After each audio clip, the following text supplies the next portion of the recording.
আসসালামু আলাইকুম। সবাই কেমন আছেন? শীতের দিন কে না পিঠা পছন্দ করে বলেন তো? এমন কেউ আছে যে পিঠা পছন্দ করে না? তাই এই যে কিছু চাল আমি ধুয়ে পরিষ্কার করে গুঁড়ো করে নিয়েছি। এই যে আটাগুলো এত সুন্দর করে গুঁড়ো করছে যে হাত দিয়ে দেখতেছি খুব সুন্দর হয়েছে গুঁড়োগুলো, এত সুন্দর গুঁড়ো কি বলবো। তাই চলে আসলাম একটু চিতই পিঠা বানাবো। তাই এই যে একটু ঠান্ডা পানি দিয়ে একটু লবণ দিয়ে হাত দিয়ে এভাবে করে মাখায় আমি চিতই পিঠা বানাবো।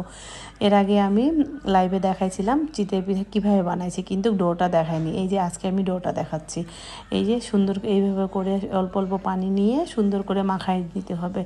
যেভাবে মানে এটা পুরোটাই নিজের উপরে, যেভাবে মানে যতক্ষণ সময় দিয়ে এগুলো সুন্দর করে মাখাইতে হবে, তাহলে ওই পিঠাটা খেতেও অনেক মজা, নরম সফট হবে।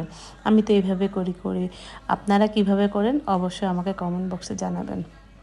তারপরে এই যে আটা ডোটা তৈরি হয়ে গেছে একবারে একটু ঘনর মধ্যে, বেশি পাতলাও না বেশি ঘনও না। তারপরে যে মিক্সড করে নিলাম। কেমন হয়েছে?